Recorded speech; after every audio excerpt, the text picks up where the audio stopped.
नमस्कार, मी केतकी जोशी. निवडणूक special talk time मध्ये तुमच्या सगळ्यांचं स्वागत आहे. आपण निवडणूक स्पेशल टॉक टाइम मध्ये विविध पैलू जे राजकारणाचे आहेत ते जाणून घेतोय आणि आज आपण भेटणार आहोत राज्यातल्या एका महत्त्वाच्या नेत्यांना. आपल्यासोबत आहेत सहकार मंत्री हर्षवर्धन पाटील. सर, खूप खूप स्वागत आहे तुमचं IBN लोकमत मध्ये आणि टॉक टाइम मध्ये. तुमच्याकडून आम्हाला आत्ताच्या राजकीय परिस्थितीविषयी तर जाणून घ्यायचंय, पण खूप प्रेक्षकांना देखील तुम्हाला काही प्रश्न विचारायचे आहेत. तुम्हाला हर्षवर्धन पाटील यांच्याशी थेट गप्पा मारायची असेल, काही शंका विचारायची असेल, काही प्रश्न विचारायचे असेल तर तुम्ही देखील आम्हाला फोन करू शकता आणि त्यासाठी आमचा नंबर लिहून घ्या. आमचा नंबर आहे 022-668-99263. आपण पाटील सरांशी गप्पा मारायला सुरुवात करूयात. सर, सगळ्यांच्याच मनातला सध्याचा सगळ्यात पहिला प्रश्न, सध्या आघाडीचं चित्र काय आहे? कारण बऱ्याच गोष्टी कानावर ऐकायला येत आहेत. स्वबळावर लढू, आघाडी होईल, 1 ते 2 दिवसात निर्णय होईल, पण तिढा अजून सुटत नाहीये. आत्ताचं सध्याचं थेट चित्र काय आहे? आता निवडणुका घोषित झालेल्या आहेत आणि मला असं वाटतं सगळ्या महाराष्ट्राचं लक्ष लागलेलं आहे की काँग्रेस राष्ट्रवादीची आघाडी होईल का नाही म्हणून. परंतु एकंदरीत काँग्रेस पक्षांच्या या संदर्भातला निर्णय हायकमांडने घ्यायचं मान्य केलेलं आहे आणि मला असं वाटतं की याबद्दल एक ते 2 दिवसामध्ये याबद्दलचा अंतिम निर्णय होईल आणि साधारणतः किती जागा द्यायच्या, कशा द्यायच्या, काय द्यायच्या ह्याबद्दलची चर्चा वरिष्ठ पातळीवरती चालू आहे. आमच्या पार्लमेंटरी बोर्डामध्ये आणि जे काही आम्ही सर्व एकत्र बसलो होतो त्याच्यामध्ये ही चर्चा आमची सर्वांशी झालेली आहे आणि मला असं वाटतं की सगळ्यात महत्त्वाचा मुद्दा म्हणजे चौथ्यांदा आपल्याला या महाराष्ट्रामध्ये पुन्हा काँग्रेसच्या नेतृत्वाखालचं सरकार आपल्याला आणायचंय आणि ते आणण्यासाठी म्हणून आपण सर्वांनी ताकदीनं सामोरे गेलं पाहिजे अशा प्रकारची एक सामंजस्याची भूमिका ही निश्चितच काँग्रेस पक्षाच्या माध्यमातून घेतली जाईल. सर, तुम्ही म्हणता 1 ते 2 दिवसात तिढा सुटेल. कार्यकर्त्यांकडून वारंवार बोललं जात आहे. मुख्यमंत्र्यांनी देखील आज परत औरंगाबादमध्ये संकेत दिलेत की जर तिढा नाही सुटला तर काँग्रेस स्वबळावर लढण्याची शक्यता आहे. त्यांनी संकेत दिलेत. कार्यकर्त्यांचा तर आग्रह स्वबळावर लढण्याचा आहे. तुम्हाला काय वाटतं की काँग्रेसनं स्वबळावर लढावं आणि कार्यकर्त्यांच्या भावनांचा का विचार केला जात नाहीये? नाही, एक तर असं आहे की स्वबळावर लढावं असं साधारणतः त्यांच्याही पक्षातल्या कार्यकर्त्यांचा आग्रह आहे आणि आमच्या पक्षातल्या कार्यकर्त्यांचा आग्रह आहे आणि तो आग्रह काही चुकीचा आहे असं मी मानणार नाहीये. कार्यकर्त्यांचा आग्रह आहे. परंतु शेवटी आता ह्या सगळ्या प्राप्त परिस्थितीमध्ये आपण राजकीय परिस्थितीचा पण आपल्याला अभ्यास करणं तितकंच आवश्यक आहे. कारण कालच्या लोकसभेला जे रिझल्ट्स आले ते रिझल्ट्स काही आपल्या दृष्टीने काही समाधानकारक नाहीत. लोकांची एक दिशाभूल करण्याच्या बाबतीमध्ये विरोधीच्या पक्षाच्या बाजूनी त्यांना यश मिळालं आणि काहीतरी आता एक वेगळं काहीतरी घडेल आपल्या ह्या देशामध्ये, महाराष्ट्रामध्ये आणि म्हणून 48 पैकी 42 जागा वरती आम्हाला पराभवाला सामोरं जावं लागलं. म्हणजे दोन्ही पक्षाला हे अनपेक्षित होतं. एवढा मोठा दारुण पराभव लोकसभेला होईल असं आम्हाला कुणालाही वाटलं नाही. आता हा सगळा हिशोब जर आपण पाहिला तर शेवटी सामान्य लोकांच्या दृष्टिकोनातून सरकार हे ह्या लोकांच्या हातामध्ये द्यायचं का, हा एक आता प्रश्न लोकांच्या मध्ये येतोय. आता गेल्या 100 दिवसामध्ये काय झालं वगैरे हे मी काय सांगणार नाही. सगळ्या लोकांना माहिती कसे दिवस आता येत आहेत, कशी परिस्थिती आहे. कालच काही बाय इलेक्शन्स झाले आपल्या देशामध्ये. ठीक आहे, तो आपल्या राज्याचा विषय नाहीये, पण एकंदरीत मूड ज्याला म्हणतो आपण, पब्लिक मूड ज्याला म्हणतो आपण, तो इतक्या लवकर बदलेल म्हणजे 100 दिवसामध्ये हे अनपेक्षितच आहे. जसं आम्हाला निकाल अनपेक्षित वाटला लोकसभेचा, तसा इतक्या लवकर दिल्लीतल्या सरकारबद्दलचा लोकांचा मूड पुन्हा पूर्वपदावर येईल हा सुद्धा अनपेक्षितच आहे. आणि म्हणून एकंदरीत मूड जो दिसतोय लोकांचा आता की त्यांच्या लक्षात आलेलं आहे की हे काही सरकार व्यवस्थित चालू शकतील असं वाटत नाही. घोषणा देणं, काही लोकांना स्वप्न दाखवणं, ठीक आहे, हे त्याच्यामध्ये कदाचित ते पुढे गेले असतील आमच्या सुद्धा, पण वास्तव्याचं भान ज्यावेळेस आपण ठेवतो शेवटी सरकार म्हणजे काय असतं. आता मी 20 वर्ष सरकारमध्ये आहे. जे निर्णय आपण लोकांच्या हिताकरता घेतो आणि एक महाराष्ट्र एक कल्याणकारी राज्य आहे. या कल्याणकारी राज्यामध्ये जर लोकांना आपल्याला बरोबर घ्यायचं असेल आपल्याला तर लोकांच्या हिताचेच निर्णय आपण घेतले पाहिजे आणि ती भूमिका घेऊन आपण पुढे जातोय. त्यामुळे मला असं वाटतं की हे 1 2 दिवसामध्ये मुख्यमंत्र्यांनी पण हा सूचित केलेलं आहे आणि त्याबद्दल निर्णय होईल असं वाटतं मला. सर, याच निर्णयांबद्दल खरं तर बोलायचंय तुमच्याशी, पण आपल्याला फोन यायला लागलेत प्रेक्षकांचे. पुण्याहून संतोष बारणे यांना काय विचारायचंय? संतोष, प्रश्न विचारा. हा मॅडम, मला प्रश्न विचारायचा साहेबांना. साहेबांच्या डोळ्याला, डाव्या डोळ्याला जखम झालेली आहे, जराशी डोळा लहान वाटतोय. साहेबांचं कशी काय परिस्थिती साहेबांच्या डोळ्याची? सर काळजीपोटी खरोखर जेव्हा हा शाही हल्ला झाला होता तुमच्यावर, एक तर तो खूप अनपेक्षित होता आणि त्यानंतर काळजीपोटी आता अजूनही तुम्हाला हे विचारलं जात असेल, या संपूर्ण घटनेबद्दल काय सांगाल आणि त्यामुळेच आरक्षणाच्या भूमिकेबद्दलही स्पष्ट सांगा. नाही, मी संतोषला धन्यवाद देतो की किमान त्यांनी माझ्या डोळ्याची विचारपूस केली. आता ठीक आहे, थोडा त्रास आहे, नाही असं नाही, परंतु त्या संकटामधून मी आता बाहेर आलेलो आहे. कारण म्हणजे मला मनाला खूप वेदना झाल्या. खरं म्हणजे आपण सार्वजनिक जीवनामध्ये आपण काम करतो, साहजिक आहे, शेवटी ही डेमोक्रेटिकल सिस्टीम आहे आणि अशा सिस्टीममध्ये मी असं म्हणणार नाही की कुठल्या समाजाने हे केलं. असे काही समाजकंटक असतात की ज्यांना अशा चुकीच्या मार्गाने काम करण्याची एक सवय असते आणि मग अशा काही ठराविक समाजकंटकांच्या संदर्भामधली ही झालेली घटना आहे माझ्या बाबतीतली. आणि आता मला वाटतं की आरक्षणाचा मुद्दा जो आपण आता काढला, खरं म्हणजे घटनेप्रमाणे डॉक्टर बाबासाहेब आंबेडकरांनी जी घटना लिहिली त्याप्रमाणे कोणताही समाज असू द्या, त्या समाजामधला जो उपेक्षित वर्ग असेल त्या उपेक्षित वर्गाला इतरांच्या बरोबर आणण्याकरता म्हणून हे खरं आरक्षण आहे. आणि म्हणून आमची हीच भूमिका आहे की कुठलाही समाज असू द्या, त्या समाजामधला जो गरीब वर्ग आहे आणि जो खरंच विकासापासून वंचित आहे, त्याचं आर्थिक राहणीमान, त्याचं जीवनमान, त्याचं शिक्षण, त्याचा बॅकवर्डनेस, या सगळ्या गोष्टीचा विचार केल्यानंतर निश्चित अशा उपेक्षित वर्गाला मला असं वाटतं काही स्पेशल आपल्याला संरक्षण देऊन त्याला इतर समाजाच्या बरोबर आणण्याचं काम केलं पाहिजे. आणि त्या माध्यमातून हे आरक्षणाचे मुद्दे पुढे आलेले आहेत. आणि म्हणून मग मराठा समाजाचा आरक्षणाचा मुद्दा असू द्या किंवा मुस्लिम समाजाचा असू द्या, मग मुस्लिम मराठा समाजाचा जो महत्वाचा निर्णय झाला त्यानंतरच हे प्रत्येक जवळपास समाज घटक आरक्षण साहजिक आहे ना. प्रत्येकाला वाटतं की आपल्या समाजातला जो मागासलेला जो विभाग वर्ग असेल त्याला आरक्षण दिलं पाहिजे. आणि ही भूमिका आहे. महाराष्ट्र हे कल्याणकारी राज्य आहे. राज्याने नेहमीच अशा भूमिकेचं समर्थन केलेलं आहे आणि आम्ही सुद्धा समर्थन केलेलं आहे. आणि म्हणून आपल्या घटनेच्या चौकटीमध्ये राहून अशा सगळ्या मागासलेल्या समाजाच्या घटकांना न्याय मिळाला पाहिजे अशी आमची भूमिका आहे. सर पुढचा प्रश्न आपण घेऊयात. अमरावतीहून नितीन कोल्हे यांना काय विचारायचं आहे? नितीन, प्रश्न विचारा. हा नमस्कार पाटील साहेब. हा नमस्कार. हा साहेब, मी नितीन कोल्हे बोलतो, डॉक्टर बंजारा देशमुखांच्या जन्मभूमीमधून. हा बोला. माझा प्रश्न असा आहे सर. हॅलो. हा नितीन, तुमचा आवाज येतोय, तुम्ही सलग प्रश्न विचारा. आणि मराठा समाजाला जे आरक्षण दिलं तुम्ही, मी आपलं या बाबतीत अभिनंदन करतो. आणि पाटील साहेबांवर जो शाही फेक घालण्यात आला होता त्याचा सुद्धा निषेध करतो. परंतु माझा प्रश्न असा आहे की मराठा समाजाची जी आरक्षणाची मागणी आहे ही आताची आहे, धनगर समाजाची जी मागणी आहे ती फार पूर्वीची आहे. आणि आमची तिसरी अनुसूची आम्हाला मान्य नाही आहे. तुम्ही ती तिसऱ्या अनुसूचीचं ते पर्याय का सुचवला? आमचं स्पष्ट मत आहे असं की धनगर समाज आदिवासी आहे, आघाडी सरकार जातीवादी आहे. धन्यवाद. सर हा जे तिसऱ्या पर्याय बहुतेक जे नाराजी व्यक्त केली याबद्दलच केली जाते. त्यांचा काहीतरी गैरसमज झालेला आहे. आम्ही कोणीही तिसऱ्या सूचीचा पर्याय सुचवलेला नाही. बरोबर. मी त्या सगळ्या संघटनेच्या बैठकीवर होतो उपस्थित. त्यांची पण कृती समितीचे सगळे सदस्य उपस्थित होते. कॅबिनेटमध्ये पण ही चर्चा झाली आणि त्याच्यामधून कशा पद्धतीने आपण केंद्राला हा प्रस्ताव पाठवायचा याबद्दल त्या संघटनेच्या कृती समिती बरोबरच चर्चा करून आपण तो मार्ग काढण्याचं आपण ठरवलं. आम्ही कोणीही तिसऱ्या सूचीचा पर्याय सुचवलेला नाही.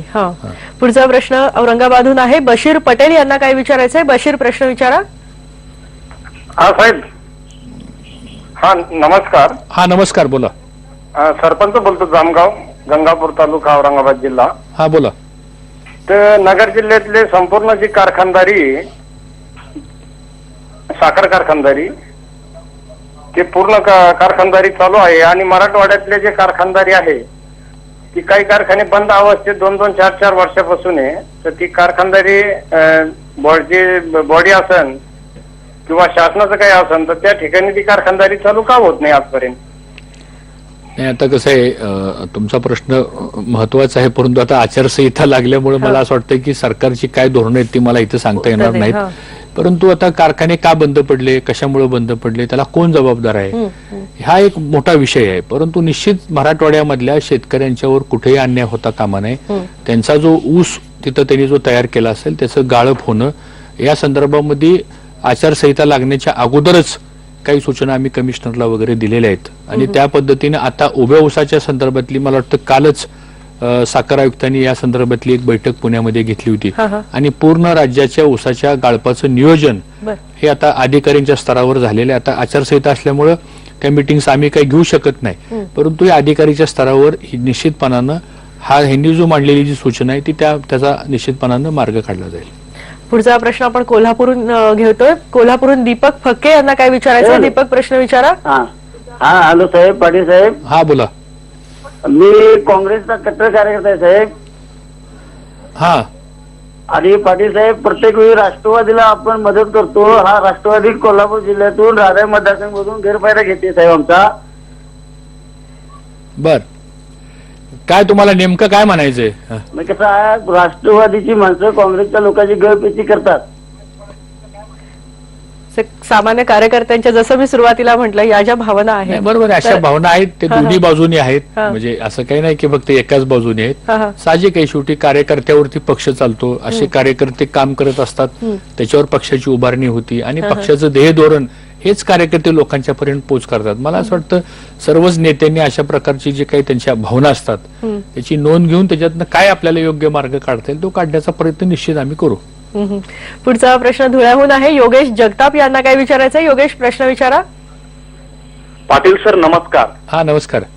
मी जगताप बोलतो, सम्यक विद्यार्थी आंदोलनाचा शहराध्यक्ष. हा बोला. सर, आपण आगामी निवडणुका डोळ्यासमोर ठेवून मागासवर्गीय विद्यार्थ्यांसाठी काय भूमिका ठेवणार आहे? योगेशजी, मागासवर्गीय विद्यार्थ्यांच्या करता राज्य सरकारने खूप महत्वाच्या योजना सुरू केलेल्या आहेत. एक तर त्याच्यामध्ये आरक्षण आहे, नोकरीच्या करता त्यांचं आरक्षण आहे, स्कॉलरशिपची योजना आहे, अनुदानाची योजना आहे, हॉस्टेलची योजना आहे. त्यांना मागासवर्गीयांच्या विद्यार्थ्यांच्या करता स्पेशल हॉस्टेल्स आपण समाज कल्याणची आपण बांधलेले, डॉक्टर बाबासाहेब आंबेडकरांच्या नावानं आपण ही वसतिगृह बांधलेली आहेत. आणि आज खूप मोठ्या प्रमाणामध्ये आमचा हा मागासवर्गीय समाजातला तरुण वर्ग जो आहे हा आता नोकरीच्या मध्ये पुढे येतो, व्यवसायामध्ये पुढे येतोय. त्यांना काही भूमिहीन लोकांना जमीन देण्याच्या संदर्भातलं आपण काम हातामध्ये घेतलेलं आहे. आणि मला वाटतं आता MPSC, IPS, IAS ह्याच्यामध्ये सुद्धा खूप मोठ्या प्रमाणामध्ये ही मुलं आता सिलेक्ट होत आहेत. त्याला ट्रेनिंगचा प्रोग्राम आपण देतोय आणि म्हणून एक चांगली चळवळ, सामाजिक चळवळ ज्याला म्हणतो आपण, एक सामाजिक न्यायाच्या भूमिकेतून आणि म्हणून अशा तरुण मुलांना जास्तीत जास्त कशी मदत होईल हा प्रयत्न आम्ही निश्चितपणाने केलेला आणि तो पुढे चालू राहील. नक्कीच आणखी गप्पा मारायच्या आहेत, अनेक विषयांवर आपल्याला बोलायचं आहे. आपण इथे एक ब्रेक घेतोय, पण तुम्हाला जर अजून काही हर्षवर्धन पाटील यांना प्रश्न विचारायचा असेल तर तुम्ही अजूनही आम्हाला फोन करू शकता. ब्रेकवर जाण्यापूर्वी आमचा नंबर लिहून घ्या. आमचा नंबर आहे 022-668-99263.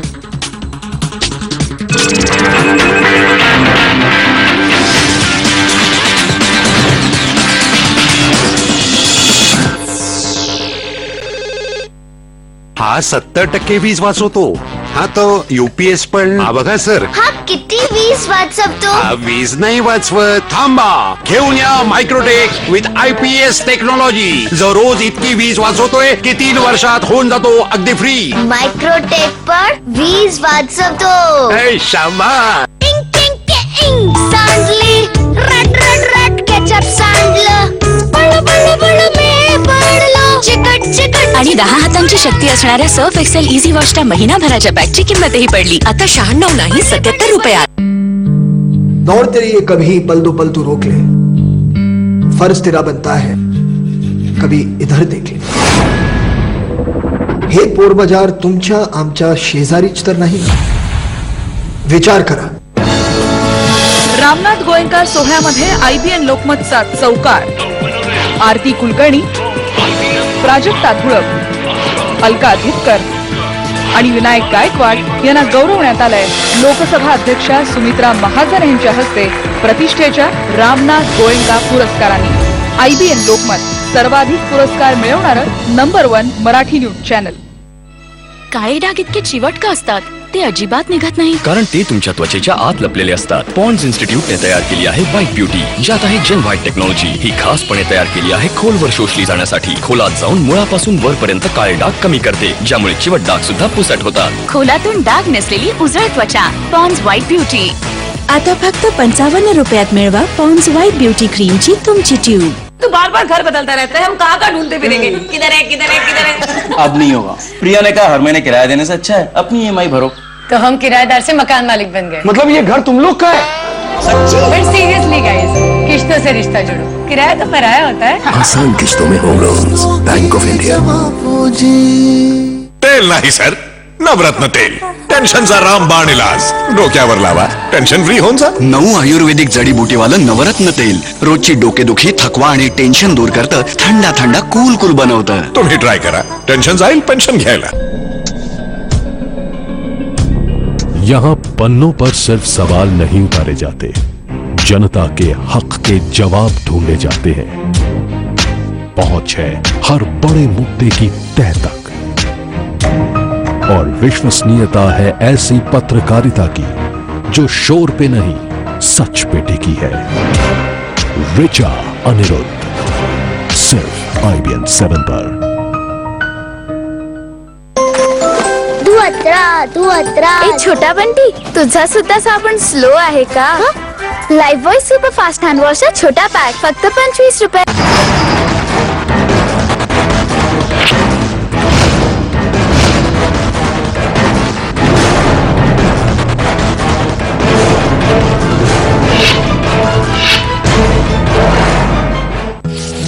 छोटा किंवा मोठा, आईला प्रत्येक मुलाची काळजी.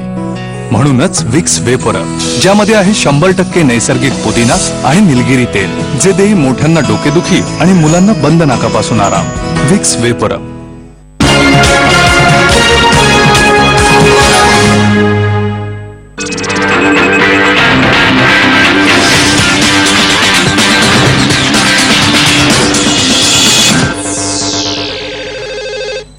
इलेक्शन स्पेशल टॉक टाइम मध्ये आज बोलतोय आणि राज्याचे एक महत्वाचे नेते हर्षवर्धन पाटील सर आपल्या सोबत आहेत. सर, आपण पुन्हा फोनवर पासूनच सुरुवात करूयात. साताऱ्यामधून अक्षय राजपूत यांना काही प्रश्न विचारायचे. अक्षय, प्रश्न विचारा. अक्षय, प्लीज तुमच्या टीव्हीचा आवाज कमी करून मग प्रश्न विचारा. अक्षय राजपूत बोलते की इलेक्शन महाराष्ट्राचे इलेक्शन झाल्यावरून तुम्ही राजपूत समाजाला आरक्षण द्याल काय? असं आहे अक्षय, आता की जो समाज या बाबतीमध्ये अविकसित राहिला असेल किंवा त्याचे काही प्रश्न राहिले असतील तर त्याची एक घटनात्मक एक प्रोसिजर आपल्याकडे ठरलेली आहे. मला काय वाटतं, तुम्हाला काय वाटतं, ह्याच्यावर आरक्षण होत नाही, तर त्या एक घटनेने ठरवून दिलेली एक कार्यप्रणाली आहे आणि त्या कार्यप्रणालीप्रमाणेच आपल्याला करावं लागतं. तर मला असं वाटतं असे काही जे समाज अजून काही वंचित राहिले असतील तर जरूर त्या सगळ्या बाबी तपासून घेऊ आणि तपासून घेतल्यानंतर त्याच्यातून योग्य मार्ग कसा काढता येईल आपल्याला तो काढण्याचा प्रयत्न करू आपण. सर, पुन्हा एक आघाडीच्या चर्चेकडे एक प्रश्न असा आहे की कालच बातमी आली होती की संपूर्ण 288 जागांसाठी छाननी समितीनं नावं पाठवलेली आहेत काँग्रेसच्या. यावर काय सांगाल की खरोखर 288 जागांसाठी तुम्ही तयारी केलेली आहे जर उद्या आघाडी झाली नाही तर? आपण पाहिलं असेल गेल्या 2-3 दिवसामध्ये महायुतीमध्ये सुद्धा काय चाललंय, महायुतीमध्ये सुद्धा महायुती होईल का नाही वगैरे वगैरे हे सगळं चाललंय. आज पण काही त्यांच्या घटक पक्षांचे काही स्टेटमेंट्स टीव्हीवरती मीडियामध्ये येत आहेत. सांगतो, मध्यंतरी आम्ही 174 जागेवरती, आमच्याकडे 174 जागा आहेत आघाडी म्हणून, त्या 174 जागेवरती आम्ही उमेदवारांच्या मुलाखती घेऊन आमची पार्लमेंटरी बोर्ड बसला आम्ही एकत्र. त्यानंतर स्क्रीनिंग कमिटीमध्ये चर्चा होऊन ती 174च्या संदर्भामधली अंतिम यादी ही आता जवळपास वरिष्ठ पातळीवर तयार होण्याचं काम चाललेलं आहे. त्या दरम्यानच्या कालखंडामध्ये आम्ही 114 जागेची पण चाचपणी आम्ही करून ठेवलेली आहे. 114 जागेवरती आम्ही काही मुलाखती घेतल्या नाही, परंतु आम्ही 114 जागेवरती आपले जे कार्यकर्ते आहेत तुमची यादी तयार आहे त्याची पण चाचपणी आम्ही करून ठेवलेली आहे. कारण उद्या समजा काय अशी जर काही अडचणच दुर्दैवानं काही निर्माण झाली तर तशा प्रकारची पण तयारी असावी म्हणून ती चाचपणी करून ठेवलेली आहे. परंतु आम्हाला विश्वास आहे की आम्ही 15 वर्ष बरोबर राहिलेलो आहोत. 15 वर्ष ह्या राज्यामध्ये 99 पासूनचं आघाडीचं सरकार काम करते आणि चौथ्यांदा जर आपल्याला सत्ता महाराष्ट्रामध्ये परत लोकांच्या हिताकरता जर आणायची असेल तर निश्चितच आघाडी करूनच आपल्याला हा प्रश्न सोडवता येईल आणि लोकांना चांगलं प्रशासन आपण देऊ शकू असा आमचा विश्वास आहे. सर, आपल्या प्रेक्षकांचे पुन्हा फोन येत आहेत. अहमदनगरहून किशोर काळे यांना प्रश्न विचारायचा आहे. किशोर, प्रश्न विचारा. नमस्कार पाटील साहेब. हा, नमस्कार, बोला. तर मला असा प्रश्न विचारायचा आहे तुम्हाला नेते लोकांना सगळ्या की तुम्ही निवडणुकीच्या पार्श्वभूमीवर पक्ष बदलता, तर आमच्यासारख्या सामान्य कार्यकर्त्याचं काय हो? बरोबर आहे. किशोर काळे जे पक्ष बदलतात त्यांना काय धडा शिकवायचा किंवा त्यांना काय शासन करायचे तुमच्या हातात आहे. मतदारांच्या मला असं वाटतं या निवडणुकीच्या प्रक्रियेमध्ये आणि लोकशाहीच्या प्रक्रियेमध्ये मतदार हाच राजा आहे आणि मतदार ठरवतो की आपलं बहुमल मत कुणाला द्यायचं. त्यामुळे असे जे दलबदलू असतात, स्वार्थासाठी इकडे तिकडे जातात, निवडणुकीच्या तोंडावर पक्षांतर निवडणूक तोंडावरती पक्ष बदलायचा, ते पक्ष बदलतात म्हणजे त्या पक्षाबद्दल फार प्रेम आहे म्हणून नाही, पण त्यांचा स्वार्थ त्याच्यामध्ये असतो सांगतो. हा म्हणून असे जे काय आयराम गायराम असतात, इलेक्शन आले की आयराम गायरामची खूप चलती असती आणि बऱ्याच वेळा मग आयराम गायरामच पुढे जाण्याचा प्रयत्न करतात. मला वाटतं याची जनता योग्य उत्तर देईल त्याला. बरोबर. पुढचा प्रश्न कळंबहून संजय चिंचकर यांचा आहे. संजय, प्रश्न विचारा. नमस्कार सर. हा नमस्कार सर, मराठवाड्यात विलासराव गेल्यानंतर काँग्रेसला असा स्टार प्रचारक असा उरलेला नाहीये, पण कुठेतरी नारायण राणेची नाराजी दूर करण्यासाठी काँग्रेसने त्यांना स्टार प्रचारक किंवा प्रचार समितीचं प्रमुख बनवलंय. काय वाटतं तुम्हाला, नारायण राणे पूर्ण महाराष्ट्रात त्यांचा ठसा उमटवतील का, पोहोचतील का महाराष्ट्रातल्या मतदारांपर्यंत?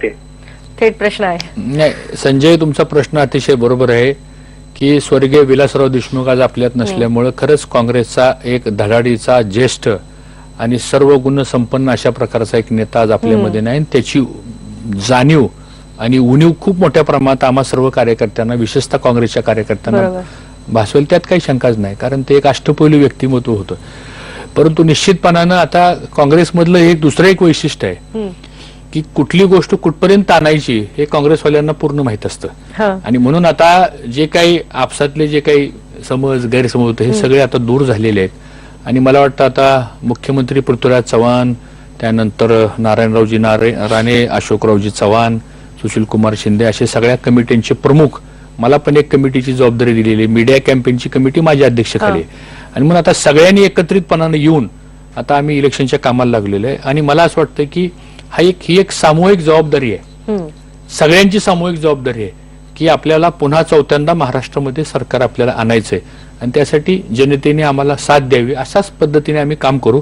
आणि एक व्यक्ती आता सगळ्या महाराष्ट्राच्या कानाकोपऱ्यापर्यंत पोहोचू शकत नाही, कारण प्रचाराचा कालावधी जर बघितला आपण तर फक्त 15 दिवस प्रचाराचा कालावधी आहे आणि या 15 दिवसामध्ये सगळ्या मतदारसंघापर्यंत पोहोचणं शक्य नाही. त्यामुळे विभागून काही जबाबदारी मला असं वाटतं घ्यावी लागेल आणि तशा प्रकारची तयारी आता आमच्या वरिष्ठ पातळीवरती चालू आहे.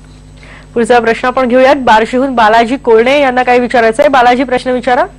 नमस्कार पाटील साहेब. हा नमस्कार. जे टीम मध्ये तुमचं साहित्याचं पतन झालं ना त्याचं मी निश्चित करतो आणि माझा प्रश्न आहे की मराठा जे आरक्षण दिलंय ते अंमलात कधी येणार? काय म्हटलं? मराठा आरक्षण दिलंय ते कधी अंमलात येणार आहे? नाही, जे आरक्षणाचे बालाजी निर्णय जे आम्ही घेतलेले आहेत त्याची अंमलबजावणी सुरू झालेली आहे आणि जे कोणी त्या निकषामध्ये बसतील त्यांना तशा प्रकारची सवलती द्यायचा निर्णय झालेला आहे. तशा प्रकारचे अध्यादेश पण काढलेले सरकारने, त्याचं काम सुरू झालेलं आहे. सर, आपल्याला आणखी बऱ्याच विषयांवर बोलायचंय, राज्यातल्या नेतृत्वाबद्दल बोलायचंय आणि मुख्यमंत्री पदाबद्दलही बोलायचंय. पण पुन्हा आपण एक टॉक टाइम मध्ये ब्रेक घेतोय. तुम्हाला अजूनही काही प्रश्न विचारायचे असतील तर अजून वेळ आहे आणि त्यासाठी आमचा नंबर ब्रेकवर जाण्यापूर्वी लिहून घ्या. 022-668-99263.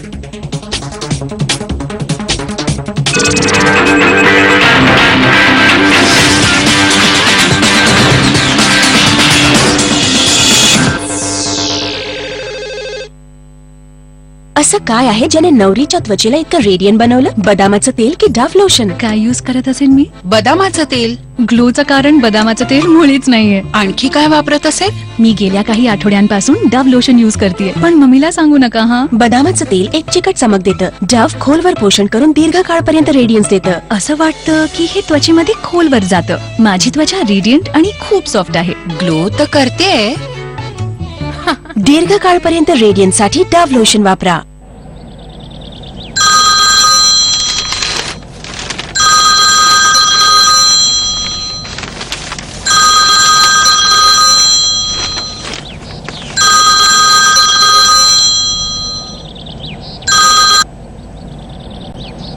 हॅलो,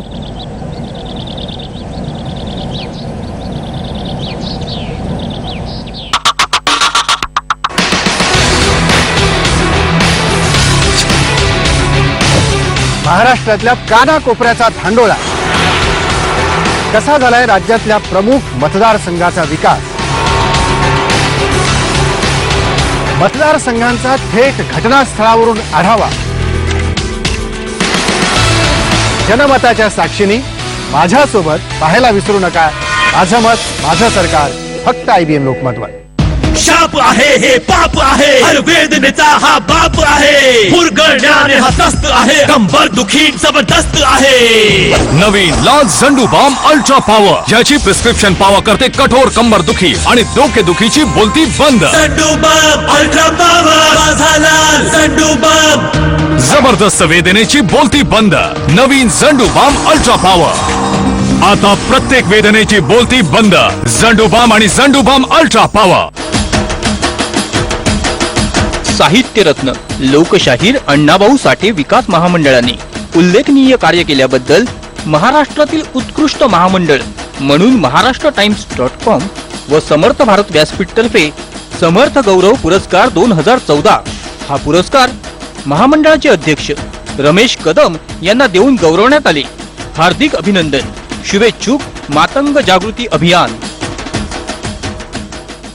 महाराष्ट्राची आज प्रथम क्रमांक. काही पक्षांना जर जागा वाटप करायचं, राजकीय दिग्गजांच्या मुलाखती सर्वप्रथम फक्त IBN लोकमतवर. आपलं काही स्वतःचं आत्मसन्मान, माझ्या पक्षाचं मत तेच माझं मत. निवडणुकीतल्या मोठ्या बातम्या दिसतात सर्वात आधी फक्त IBN लोकमतवर. पक्षाकडून आल्या माहितीचा मुख्य झाला, त्या जागा निर्माण झाला. निवडणूक म्हणजेच IBN लोकमत. अब सिर्फ लेयर शॉट, डिओ छोड़ो शॉट लगाओ. लेयर शॉट, क्लियर फ्रेग्रेंस और कुछ नहीं. तुम्हाला ठाऊक आहे का ह्यांच्या ग्लोचं सिक्रेट? हा ग्लो लव्ह आहे की डव्ह? आम्हाला तर कुणीतरी सांगितलं की हा डवच आहे. हा 1/4 मॉइश्चरायझिंग क्रीमने समृद्ध आहे. 7 दिवस पर्यंत आजमावा आणि मिळवा अधिक कोमल ग्लोईंग त्वचा. हे लव्ह नाही, हा डव्ह आहे. अधिक कोमल ग्लोईंग त्वचेचे सिक्रेट निश्चितच डव्ह आहे.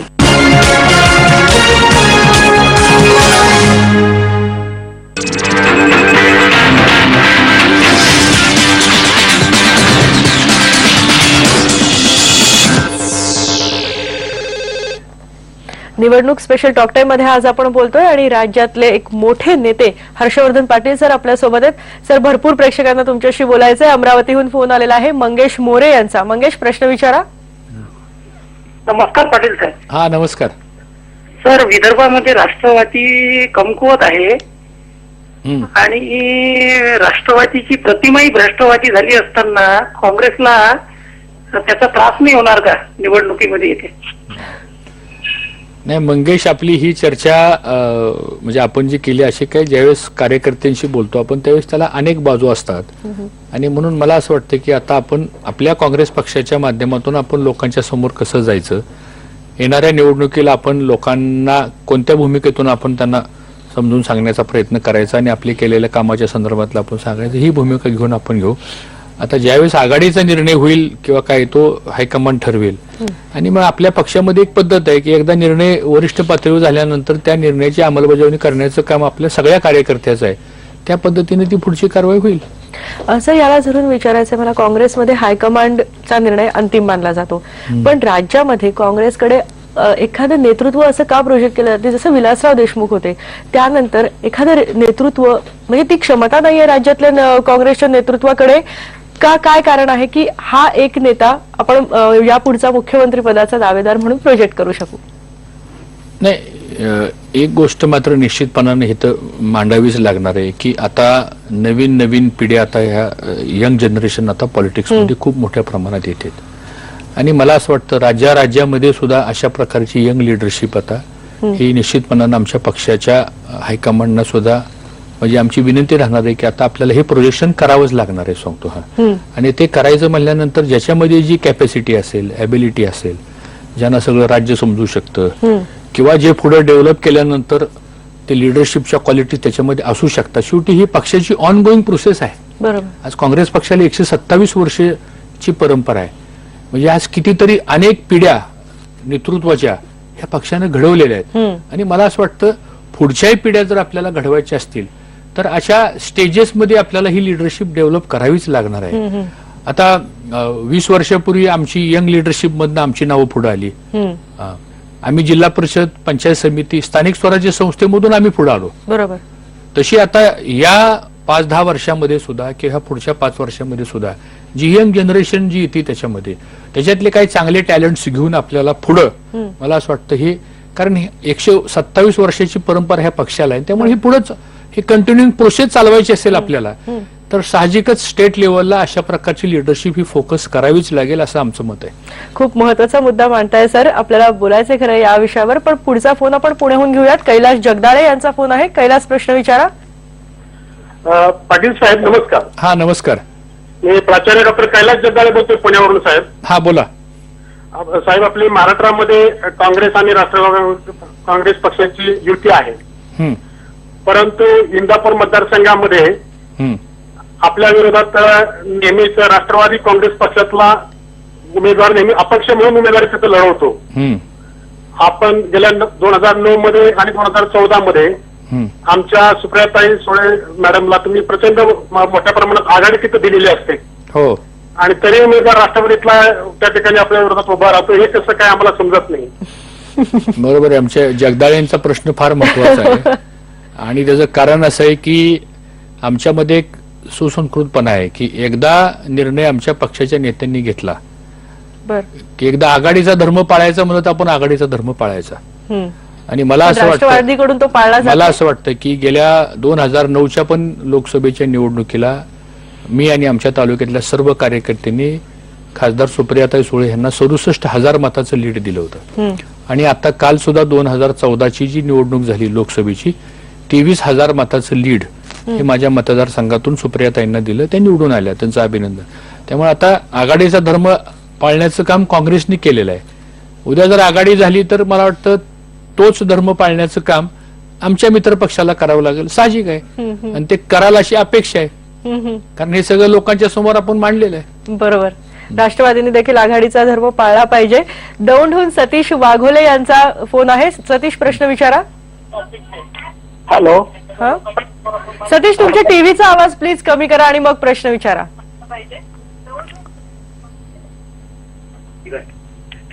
हॅलो. हा बोला. हा पाटील साहेब नमस्ते. हा नमस्कार, बोला. हा पाटील साहेब, आपण ज्या ठिकाणी राहतो, ज्या परिसरात राहतो त्या ठिकाणी आपण सगळा सर्वे आपल्या लक्षात असतो. तर त्या ठिकाणी आपण राहतो, त्या ठिकाणचा सगळा सर्वे आपल्याला माहित असतो. त्याच्यासाठी आपल्याला बाकीच्या गोष्टींचा विचार करायची काही जास्त गरज नाही वाटत. सतीश, तुमचा थेट प्रश्न विचारा प्लीज. आपल्याकडे वेळ कमी आहे, तुमचा थेट प्रश्न विचारा. आघाडी करायची तर आम्हाला हायकमांडचं नियोजन करावं लागेल. त्या संदर्भात मला प्रश्न विचारायचा साहेब तुम्हाला. विचारा ना. काय की आपल्याला ना की आघाडी करायची, आम्ही हायकमांडची चर्चा करून मग आपण आघाडीचे निर्णय घेऊ, त्याबद्दल विचारायचं होतं. नाही, मी ह्याचं उत्तर मगाशी सांगितलंय की शेवटी आघाडी करण्याच्या संदर्भामधला जो निर्णय आहे तो आम्ही ठरावच केलेला आहे की याचा निर्णय, अंतिम निर्णय वरिष्ठ पातळीवर घेतला जाईल. आणि शेवटी हे मेजर निर्णय असतात, हे निर्णय हायकमांडच्या लेवललाच होतात. पुढचा फोन आपण घेऊयात. साताऱ्याहून उमेश वाघमारे यांचा फोन आहे. उमेश, प्रश्न विचारा. हॅलो. नमस्कार. हा बोला. राष्ट्रवादी काँग्रेसमध्ये तरुण पिढीला चान्स का देत नाहीत? राष्ट्रवादी काँग्रेसमध्ये वाघमारे, राष्ट्रवादी काँग्रेस पक्षाचा कुणाला संधी द्यायची हे काही माझ्या हातात नाही, पण काँग्रेस पक्षामधून जर तरुणांना संधी पाहिजे असेल तर एक कार्यकर्ता म्हणून मी जरूर प्रयत्न करेन. आपण या गप्पा अशाच खरं तर सुरू ठेवायच्या आहेत, पण पुन्हा एका ब्रेकची वेळ झालेली आहे. ब्रेकवर जाण्यापूर्वी आमचा नंबर तुम्ही पुन्हा एकदा लिहून घ्या. आमचा नंबर आहे 022-668-99263.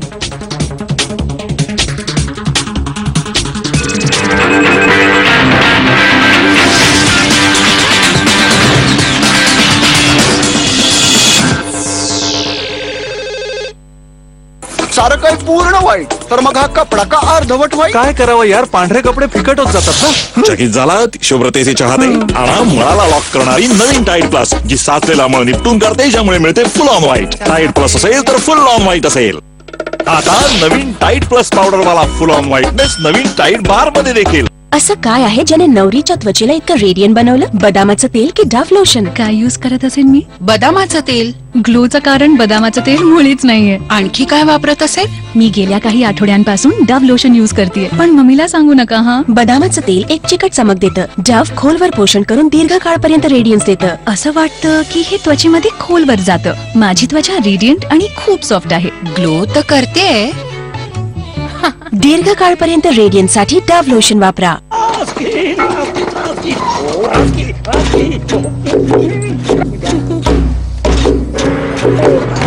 Ya vi, ya ve, amonte. Nunca vi pari, amore. La vida, vamos a hacer amor, you know.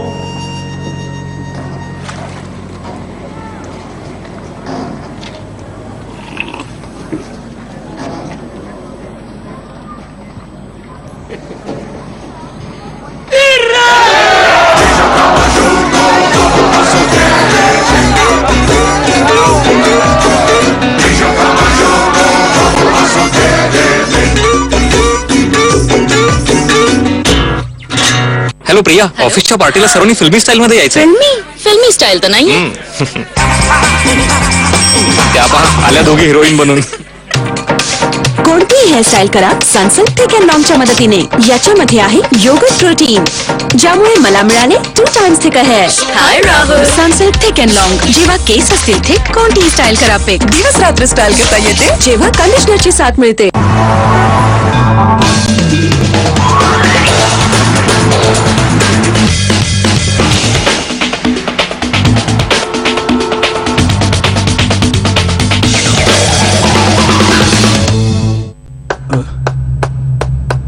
जेव्हा डोकेदुखीचा होई त्रास, फक्त एनासिन देई आराम.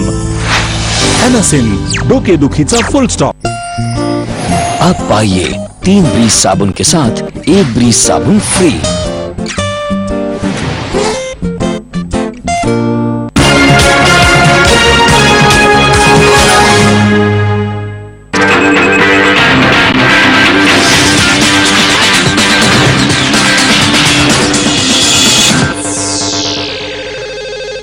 निवडणूक स्पेशल टॉक टाइम मध्ये ब्रेक नंतर तुमच्या सगळ्यांचं स्वागत. हर्षवर्धन पाटील सर आज आपल्या सोबत आहेत.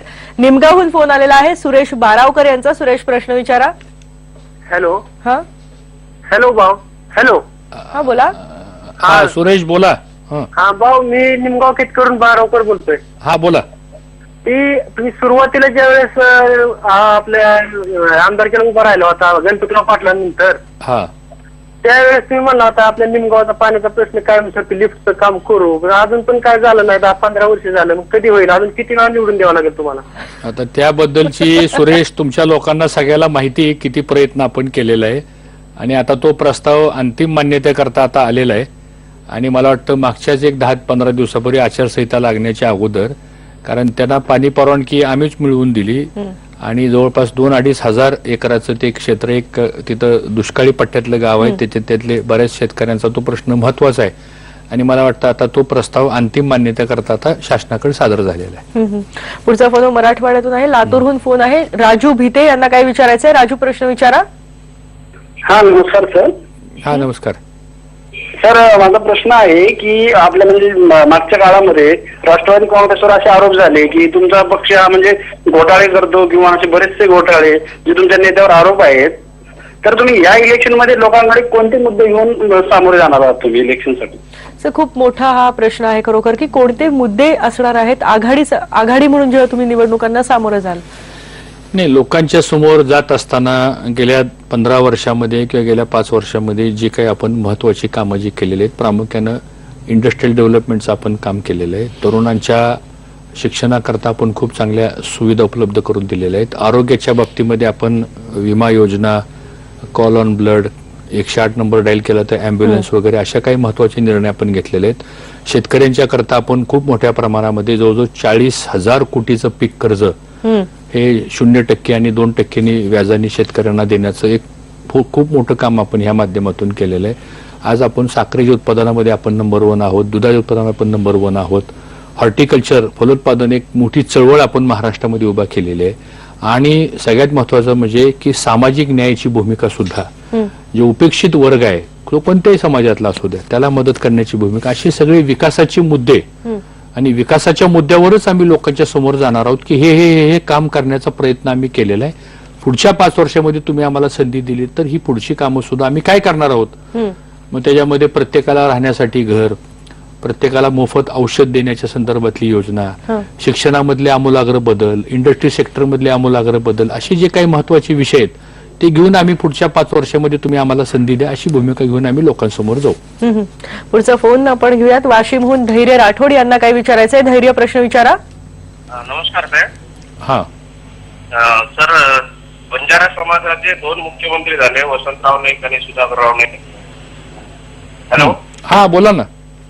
तर 2 मुख्यमंत्री झाले, पण बंजारा समाजाची खूप जुनी मागणी आहे आदिवासी समाजामध्ये.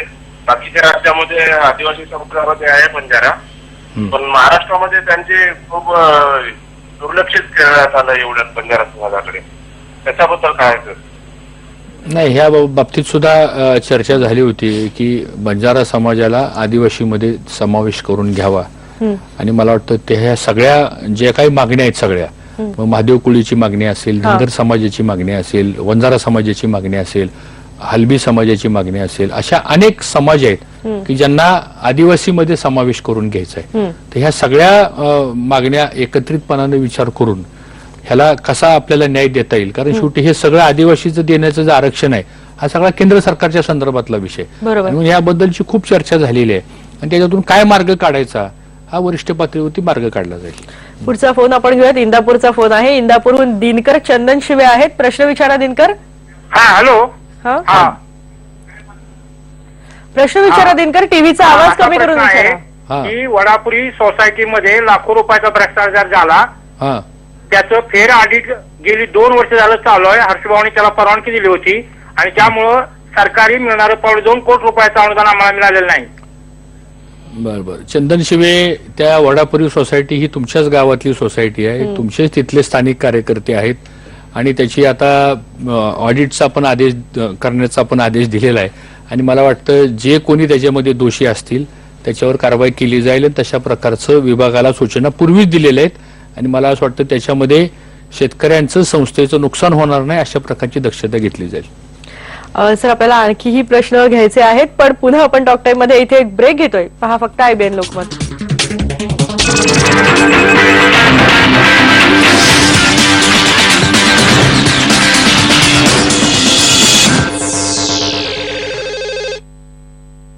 ही आहे तुझी धुलाई. घे आता या नवीन शर्टाचं पण पोतेरं कर. डिटर्जंट नंतर फक्त अर्ध झाकण कम्फर्ट फॅब्रिक कंडिशनर वापर. हा डिटर्जंट धुतलेल्या कपड्यांची चमक टिकवून ठेवतो आणि त्यांना नवेपणा देतो. Comfort fabric conditioner. शाप आहे हे पाप आहे, हर वेदनेचा हा बाप आहे, हुरगळण्याने हा त्रस्त आहे, कंबर दुखी जबरदस्त आहे. नवीन लाल झंडू बाम अल्ट्रा पॉवर, याची प्रिस्क्रिप्शन पॉवर करते कठोर कंबर दुखी आणि डोकेदुखीची बोलती बंद. झंडू बाम अल्ट्रा पॉवर, माझा लाल झंडू बाम. जबरदस्त वेदनेची बोलती बंद. नवीन झंडू बाम अल्ट्रा पॉवर. आता प्रत्येक वेदनेची बोलती बंद. झंडू बाम आणि झंडू बाम अल्ट्रा पॉवर.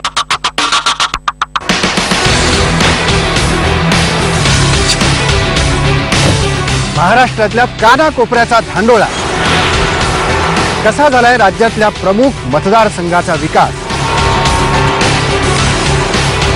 मतदारसंघांचा थेट घटनास्थळावरून आढावा, जनमताच्या साक्षीनी माझ्यासोबत पाहायला विसरू नका. माझं मत, माझं सरकार, फक्त IBN लोकमतवर. अहो ऐका, मी ही घेऊ. ही साडी माझी आहे. दरवेळी फक्त अहो त्यापेक्षा गार्डने सुरक्षित दाढी करा आणि हवं ते बोला. शोभून दिसतेस. आणि तुम्ही सुद्धा. जिलेट गार्ड, एका ब्लेडने दाढी करा 7 वेळापर्यंत. सादर आहे नवीन जिलेट शेविंग क्रीम, सुरक्षित त्वचा आणि आरामदायक शेव साठी. ओ नो, पैसे तर कमी पडले. I've got an idea.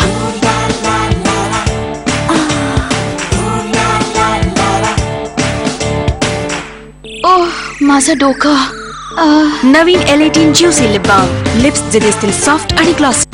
News deals with issues brutality is taking place in a society which can affect you, person who doesn't attend not be given the place in the Rajya Sabha.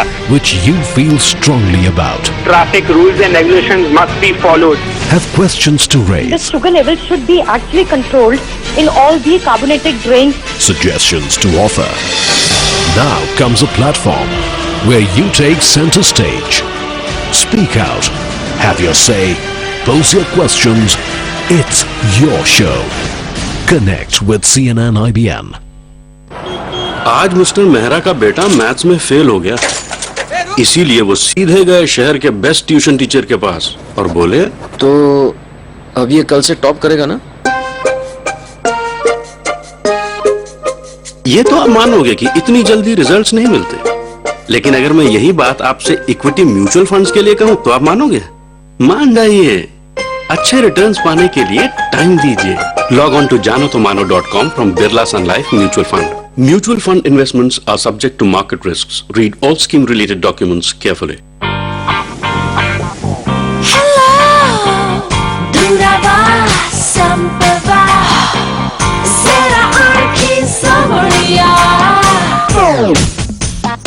आता क्लोजअपच्या प्रत्येक पॅकवर आहे 20 रुपयापर्यंत free mobile recharge.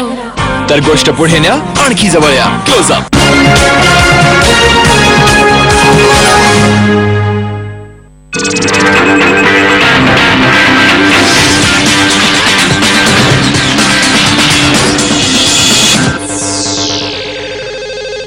निवडणुकीचं वातावरण सगळीकडे तापलेलं आहे आणि त्यामुळेच निवडणूक स्पेशल टॉक टाइम मध्ये आपण आज बोलतोय. हर्षवर्धन पाटील सर यांच्याशी. सर, पुण्याहून फोन आहे दीपक काकडे यांचा. दीपक, प्रश्न विचारा. पाटील साहेब नमस्कार. तुमच्या ज्या पक्षामध्ये जे भ्रष्टाचाराचे आरोप होतात किंवा भ्रष्ट नेत्यांच्या बद्दल जे आता सांगितलं जाते त्याच्यावर तुम्ही काही कारवाई करणार आहे का? आणि आम्हाला जर तुमच्या पक्षात यायचं असेल तर आम्हाला सुद्धा भ्रष्टाचार करावे लागेल का? नाही, असं नाही दीपक. एवढे नकारात्मक भूमिका घेत जाऊ नका. काही सगळेच भ्रष्टाचारी असं काय मानायचं काही कारण नाही. समजा कुणी जर त्याच्यामध्ये काही चुकीचं वागलं असेल तर त्याला आपण खड्यासारखं बाजूला करतो, केलेलं आहे. आणि काँग्रेस पक्षाने नेहमीच भ्रष्टाचार करणाऱ्याच्या विरोधामध्ये कारवाई केलेली आहे. इतर पक्षांनी केली का नाही त्याबद्दल मी सांगणार नाही, पण काँग्रेस पक्षाने नेहमीच असं कोणी चुकीचं वागलं असेल तर त्याला कधीही पाठीशी घातलेलं नाही. आणि मला असं वाटतं की या डेमोक्रेटिक सिस्टीममध्ये खरंच पारदर्शीपणानं काम केलं पाहिजे. लोकांच्या समोर आपण वस्तुस्थिती काय ते आपण मांडली पाहिजे. चुकीच्या पद्धतीने राजकारण समाजकारण करू नये एवढी माफक अपेक्षा ठेवून आम्ही काँग्रेस पक्षाच्या माध्यमातून करतो. तुम्हाला जर यायचं असलं काँग्रेसमध्ये तर तुमचं स्वागतच आहे आणि तिथं कुठल्याही प्रकारची अशी काही गरज नाही. तुम्ही काम चांगलं केलं, तुम्हाला पक्ष निश्चितपणानं ताकद देईल. पक्षाबद्दल सर, पक्षातल्या नेत्यांबद्दलही मला विचारायचं आहे, पण सांगलीहून सध्या आपण फोन घेऊयात. सुरेंद्र पाष्टापूरकर यांचा फोन आहे. प्रश्न विचारा सुरेंद्र. नमस्कार साहेब. हा, नमस्कार. नमस्कार साहेब. मला मी एक मतदार म्हणून बोलतोय तुमच्याशी. साहेब, काय झाले, एक 5 वर्षात जर अनालिसिस केलं तर मला वाटतं की काँग्रेसला मूळतः राष्ट्रवादीमुळे फटका बसतोय असं मला वाटते सर. तर मला माझी अशी वैयक्तिक इच्छा आहे सर की तुम्ही का स्वतंत्र लढवत नाही सर? काँग्रेसला खरोखरच चांगलं वातावरण आहे सर. एक मी सांगलीतून मी बोलतोय. काँग्रेसला खूप सर चांगली संधी आहे सर. तर राष्ट्रवादीशी तुम्ही का मागे लागलाय त्यांच्या सर? नाही, सुरेंद्रजी, आपण जो प्रश्न विचारला अशीच बऱ्याच कार्यकर्त्यांची पण मागणी होती. बरेच कार्यकर्ते राज्यभरात ही मागणी होती आणि ह्या सगळ्या जे काही मागण्या आहेत या सगळ्या वरिष्ठांच्या कानावरती घातलेल्या आहेत. आणि म्हणून मगाशी सुरुवातीलाच मी सांगितलं की या संदर्भामधला निर्णय घेण्याच्या बाबतीतला अधिकार हायकमांडचा आहे आणि याच्याबद्दल हायकमांड निर्णय घेईल. पुढचा फोन आहे पंढरपूरहून दीपक नागटिळक यांचा फोन आहे. दीपक, प्रश्न विचारा. हॅलो पाटील साहेब, जय माता दी. हा, बोला. सर, गारपिटीमध्ये ज्या शेतकऱ्यांचं नुकसान झालं ना, ज्या शेतकऱ्यांचं नुकसान झालं त्यांना मिळालं नाही गारपिटीचं नुकसान, आणि ज्यांचं नुकसान झालंय ना त्यांना मिळालं नाही. अजूनपर्यंत मदत पोहोचलेली नाही. आता असं आहे दीपक याच्यामध्ये की गारपीट ही मोठ्या प्रमाणामध्ये मागच्या 3-4 महिन्यापूर्वीच्या कालखंडामध्ये झाली आणि त्याचे सगळे पंचनामे करण्याचे आदेश आपण दिले. आता पंचनामे करताना जर समजा काही शेतकरी